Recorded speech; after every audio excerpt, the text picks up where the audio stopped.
in the heart of a quiet town, where chimneys puffed smoke and laundry lines danced in the wind, there lived a boy named Charlie Bucket.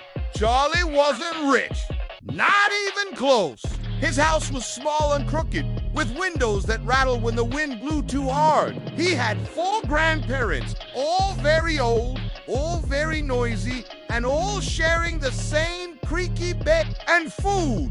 Well, food was something they didn't have much of. But what Charlie did have more than anyone in his family was hope, especially when it came to chocolate. Every day, he passed the tall iron gates of Wonka's chocolate factory, the biggest, strangest factory in the world. It had twisting towers, golden chimneys, and candy rivers that could be smelled on the wind if you stood very still. No one had seen Mr. Willy Wonka, the genius behind the factory, in years. He had locked himself inside, afraid someone might steal his secret recipes. But one day, something amazing happened. Mr. Wonka made an announcement. 5 golden tickets are hidden inside 5 special chocolate bars. Find one, and you'll get the chance of a lifetime. A tour of the chocolate factory, and a surprise beyond your wildest dreams.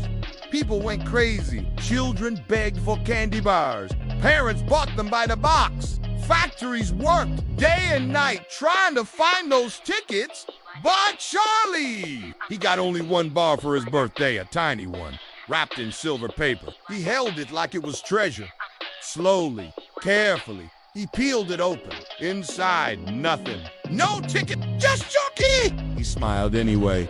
At least he had that. Days passed. One by one, the winners were announced. First, a spoiled girl who ate candy like it was it. Then a know-it-all boy with a video game in his pocket. Next, a gum-chewing machine who never stopped chewing. And then a boy who loved TV more than anything and thought he knew everything because of it. Charlie watched them on the news, dreaming of what it would be like to walk through those gates.